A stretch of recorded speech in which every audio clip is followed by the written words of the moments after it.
ہمارے ہر عمل میں اگر 3 چیزیں آ جائیں تو ہمارا وہ عمل احسن عمل بن جائے گا، خوبصورت عمل بن جائے گا۔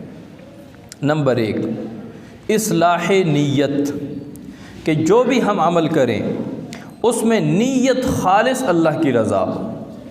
اللہ کی رضا کے علاوہ کوئی دنیاوی خوشنودی، کوئی دنیاوی نام و نمود، کوئی دنیاوی شہرت، کوئی دنیاوی نام حاصل کرنا، کوئی دکھلاوا اس میں نہ ہو۔ اصلاح نیت یہ پہلی شرط ہے۔ اور دوسرے نمبر پہ دوسری چیز جو حسن عمل کے لیے ضروری ہے وہ ہے اتباع سنت، کہ جو آپ عمل کر رہے ہیں اس عمل میں آپ کی نیت تو درست ہو گئی کہ میں یہ عمل خالصتاً اللہ کی رضا کے لیے کر رہا ہوں۔ اب دوسری چیز اس میں جو ضروری ہے وہ ہے کہ وہ عمل جو ہے وہ سنت کے مطابق ہو۔ آپ اپنی مرضی سے اس کو ترتیب نہ دیں، آپ اپنے خواہشات کے مطابق اس عمل کو پورا نہ کریں، بلکہ آپ دیکھیں کہ رسول اللہ صلی اللہ علیہ وسلم اس عمل کو کیسے ادا فرماتے تھے، آپ صلی اللہ علیہ وسلم کی اس عمل کے بارے میں کیا تعلیمات ہیں، آپ صلی اللہ علیہ وسلم اس عمل کو کیسے کیا کرتے تھے۔ یہ سیکھ کے، پڑھ کے، سن کے پھر اس پر عمل کیا جائے اور سنت کے مطابق ادا کیا جائے، یہ وہ دوسری چیز ہو گئی۔ اور تیسری چیز استقامت، کہ جو عمل آپ کر رہے ہیں اور آپ چاہتے ہیں کہ یہ حسن عمل میں آ جائے، اس عمل میں حسن آ جائے، یہ احسن عملہ بن جائے، تو اس میں تیسری چیز استقامت ہے۔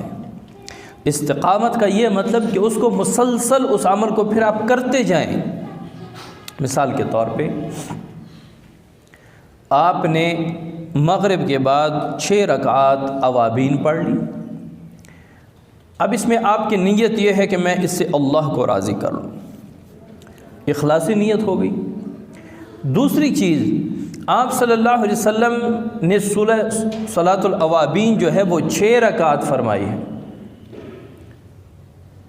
تو میں 6 رکعات ہی پڑھوں گا، سنت کے مطابق بھی ہو گئے۔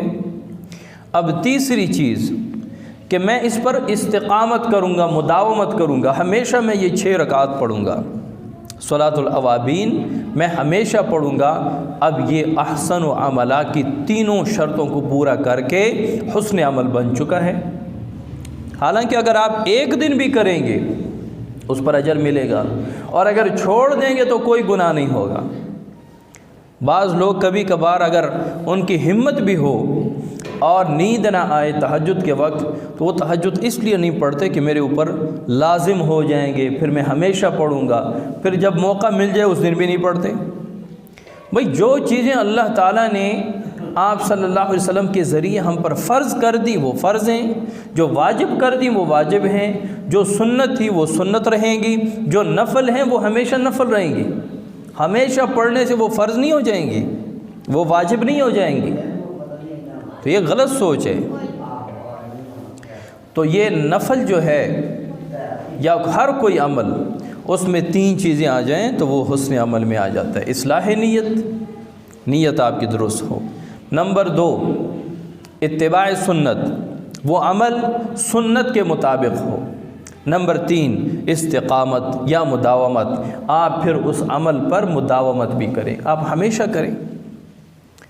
پھر جو اللہ تعالیٰ فرماتے ہیں لِيَبْلُوَكُمْ أَيُّكُمْ أَحْسَنُ عَمَلًا، پھر میں دیکھوں گا تمہیں کہ تم میں احسن عمل کون کرتا ہے، پھر یہ احسن عمل میں آپ کا عمل آ جائے گا۔ ہر قسم کے شرعی، روحانی اور جسمانی مسائل اور وظائف کے لیے دارالعمل یوٹیوب چینل سبسکرائب کیجیے اور بیل آئیکن بھی پریس کریں تاکہ ہر ویڈیو آپ تک بآسانی پہنچ سکے۔